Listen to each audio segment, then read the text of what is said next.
In this video, we are going to learn how to stitch a woven wheel without anything in the center. If you're looking for the tutorial that has French knots in the middle or a loopy stitch in the middle, go over to this video here and I'll have that link at the bottom. But for now, we're going to learn about a woven wheel with nothing in the middle.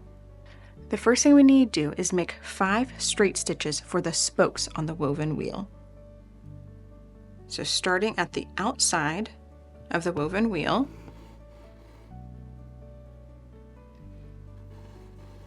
we're going to bring our floss to the middle.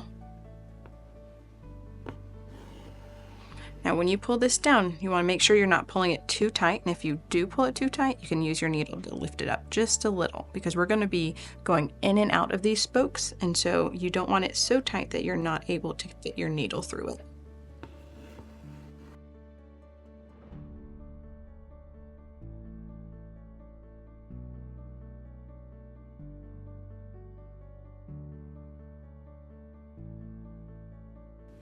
Once we have all 5 spokes, we need to bring our needle back up through the back close to the inside of the spokes. So it doesn't matter exactly where, but I'm going to start right here. You just want to get as close to that middle as you can without actually going through the middle.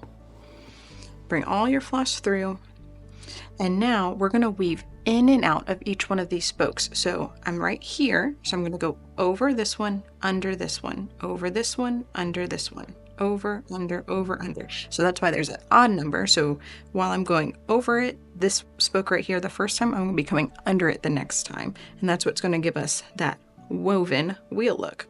So I'm going over here.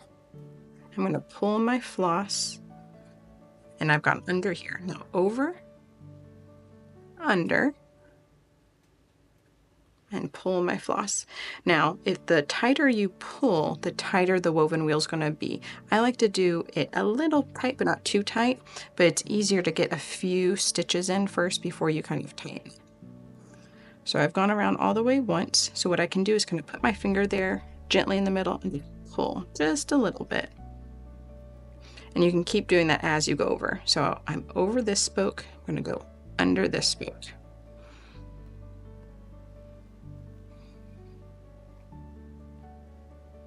Now just keep in mind, the tighter you pull it, the tighter it's going to look, but also the more floss you're going to use.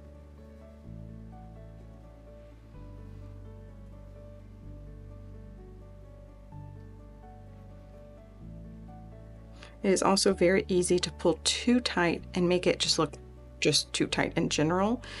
So you do want to be careful when you're pulling, that you're not pulling too much. Like I said, I do like it to be a little bit tighter in the middle so it's nice and secure, and then as I get more to the outside edges, I'm going to not tighten my floss quite as much.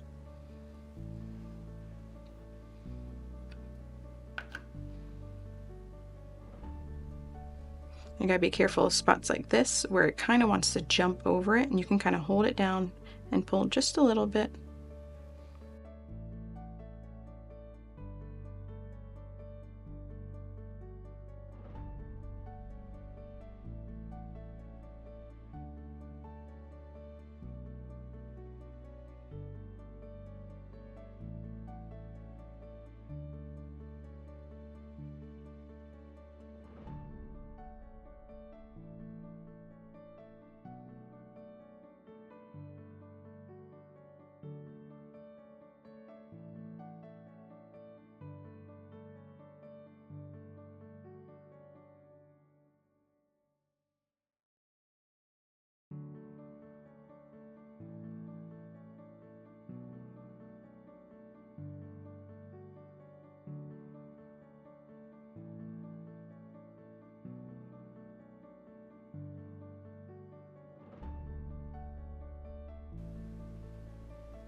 All right, so once all of your spokes are nice and covered, what you're going to do is you're going to bring your needle down close to a spoke, whichever one you're closest to, the one that you're planning on going over.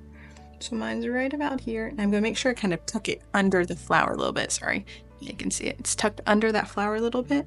So I'm going to push that down and pull very gently.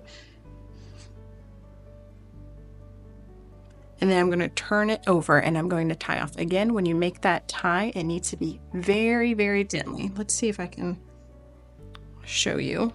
So Okay, so here is where my woven wheel is. I'm going to cut away some excess.